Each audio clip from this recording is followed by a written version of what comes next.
Hello, আসসালামু আলাইকুম। কেমন আছেন সবাই?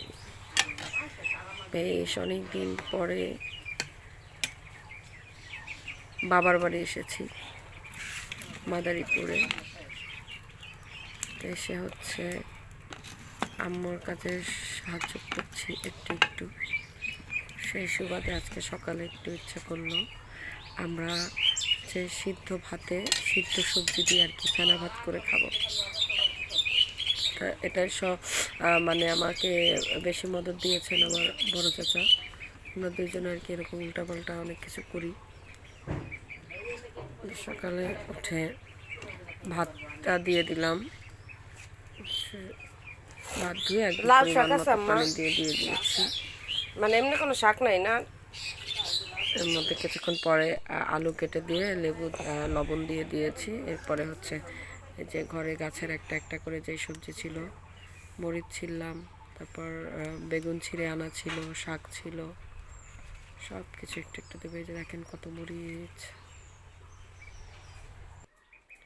অনেক মরিচ হয়েছে। আর এই যে সবজিগুলো দেখছেন এগুলো সব আমার আব্বুর লাগানো, আব্বু আর আম্মু। তারা হচ্ছে ঘরে খাওয়ার জন্য ঘরের পাশে আশেপাশে এরকম 2-4টা করে সব কিছুই মানে যতটুকু সম্ভব লাগে। এই ভয় পাইস না, রাজা হাঁসে ধাওয়া মারছে। ধাওয়া মারে নাই, রাজা হাঁস ওদের হচ্ছে সেভ করতে চায় আর ওরা ভয় পায়। আরে বাবা, আমার মধ্যে ঢুকোস কেন?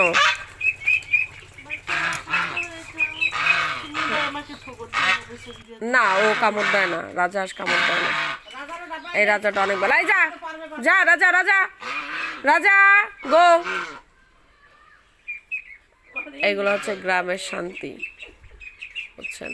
মজাই আছে হাঁস মুরগি। যাই হোক, যা বলছিলাম, সব সবজি আমাদের কাছে। আমার আব্বু আর মা, আম্মু রান্না করছে, ওই যে পাকা পড়ছে গাছের গাছের টমেটো, গাছের বেগুন, গাছের লাউ শাক, তারপরে হচ্ছে গাছের মরিচ। কিন্তু আলু গাছের না, আলু অল্প, মানে 2-4টা গাছ আম্মু হচ্ছে শাক খাওয়ার জন্য লাগাইছিল, আলুগুলোকে না।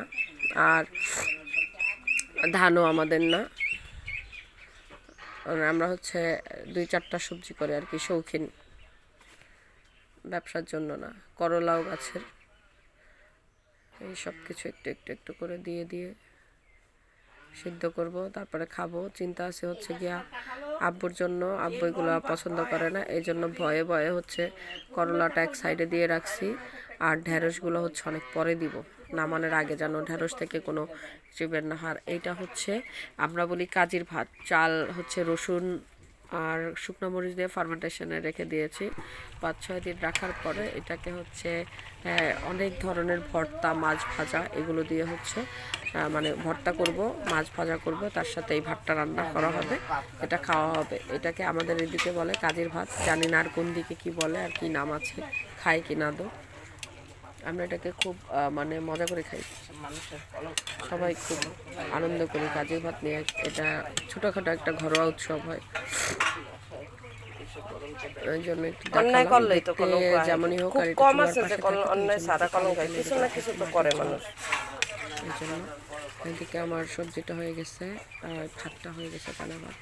তো অনেকগুলো মরিচ দিয়েছিলাম, বোম্বাই মরিচ, পাকা মরিচ, কাঁচা মরিচ সব দিয়েছি। তারপরে হচ্ছে লাস্টে মনে হচ্ছে কি মরিচ কম হয়েছে আমাদের, মানে ভাগে কম পাইছি সবাই। আর তাহলে আশেপাশে আমার যে কোনো কথা পাপই হচ্ছে, কাটা এগুলো যাবে না। আমরা হচ্ছে আমাদের মাদারীপুরের আঞ্চলিক যে ভাষাগুলো ব্যবহার হচ্ছে, আমরা যেহেতু মাদারীপুরে থাকি, মাদারীপুরের ভাষায় একসাথে সবাই যখন হই তখন কথা বলি। আর এটাতেই হচ্ছে শান্তি, আঞ্চলিক ভাষায় সবচেয়ে বড় শান্তি। আর একসাথে ফ্যামিলি হলে তখন এই ভাষায়, মানে যার যার অঞ্চলের ভাষা বলাটার মধ্যেই সুখ। যাই হোক, যদি আমি অত ভাষা সচেতন না, সবভাবেই কথা বলি, কিন্তু শুদ্ধ বাংলা আমার খুব পছন্দ। শুদ্ধ বাংলা কথা বলতে পারো অনেক ব্যাপার, সবাই শিখবেন, আমিও চেষ্টা করি মাঝে মাঝে। যাই হোক, দেখেন মাটির চুলা কি সুন্দর। মাটির না, এটা যদিও ইট দিয়ে সিমেন্ট দিয়ে করছে পার্মানেন্ট, অনেকদিন থাকার জন্য।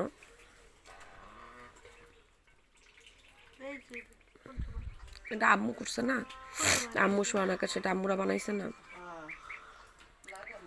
হাত দিয়ে পা ধর, পা ধরে ওঠা। একজনে আবার পা ভাঙছে কালকে রাতে, পা হচ্ছে উঁচু করে রাখা, পা পড়ছে, হাত দিয়ে পা উঠাইতে বলা হয়েছে। যাই হোক, এই আমাদের খাবার অনেক স্বাস্থ্যবান এবং অনেক মজার, করে খাবেন সবাই। দারুণ টেস্টি খাবার। ওই যে ঢাকায় যে সিদ্ধ সিদ্ধ সকালবেলা খাইছিল না, ওটা আমার অনেক ভালো লাগছে। ব্রোকলি তো এই জায়গায় অনেক কথা বলে, বুঝছেন, গ্রামে তো